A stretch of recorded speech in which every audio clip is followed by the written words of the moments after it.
Alright, this is the 2-year review for my 2012 Concours 1400.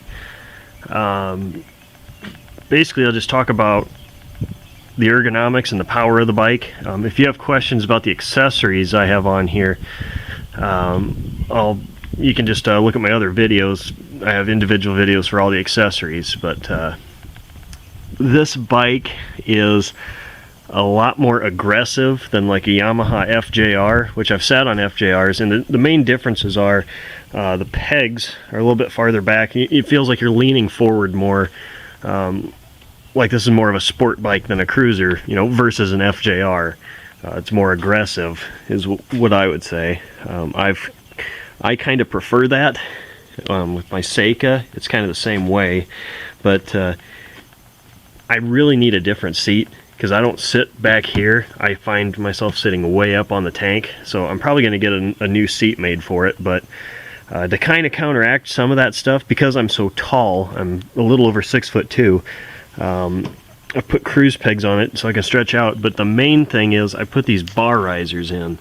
I also have wedges, and that takes some of that sport bike weird like compound twist thing out of your wrist, and that made a ton of difference. That's the first thing I suggest doing to make this bike more comfortable. Also, because I'm so tall, I put this MRA X Screen edition onto my windshield. It just keeps air off of me because I sit up straight. The factory windshield wasn't quite enough to get the wind up over top of me. But I like the saddlebags. They're a little hard to put on to get right. I mean, they don't just like slap on the sides of this thing. You have to pay attention to what you're doing. I have heard and seen that some people lose those, but as for capacity, they're pretty good. I can put a helmet and a jacket in there. So tires, the factory ones are junk, and sure, so are Shinko Ravens.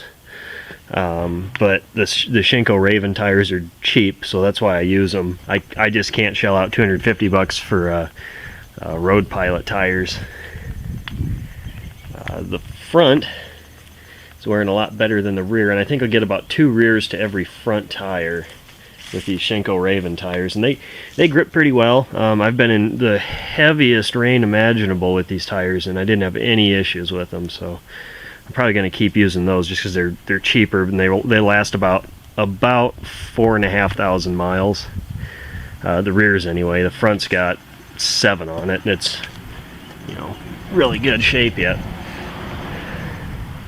It's got all the power you could ever need, 2 up or riding alone. You know, it's just crazy how fast this thing will accelerate even with 2 people. That being said, that's probably why the rear tires go so fast on here, because I like twisting that throttle.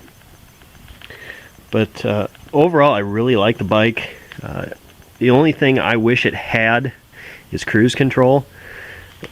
Everything else that it has works great. The only thing I feel it's lacking is cruise control, and I've kind of fixed that.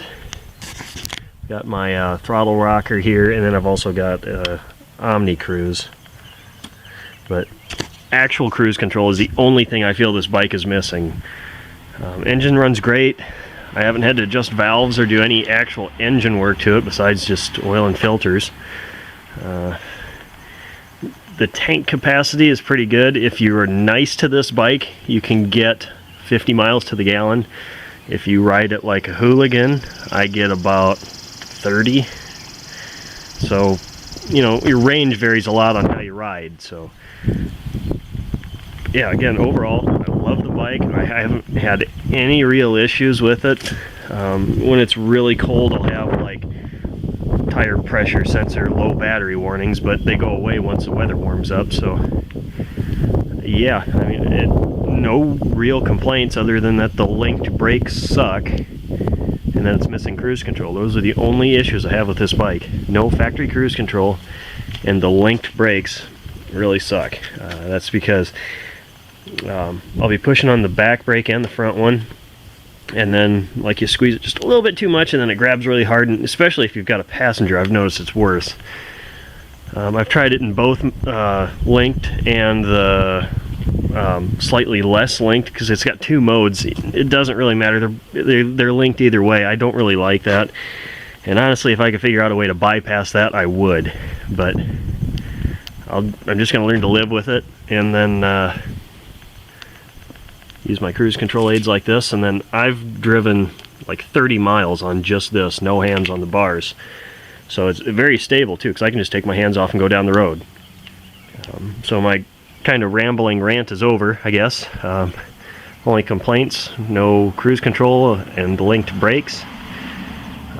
Things I really like about it: the power, how smooth it is, and then yeah, I mean, there's a lot of accessories on it. But if you have questions about that, just check out my other videos, and if my other videos don't answer your questions about the accessories, just ask them here. Thanks for watching.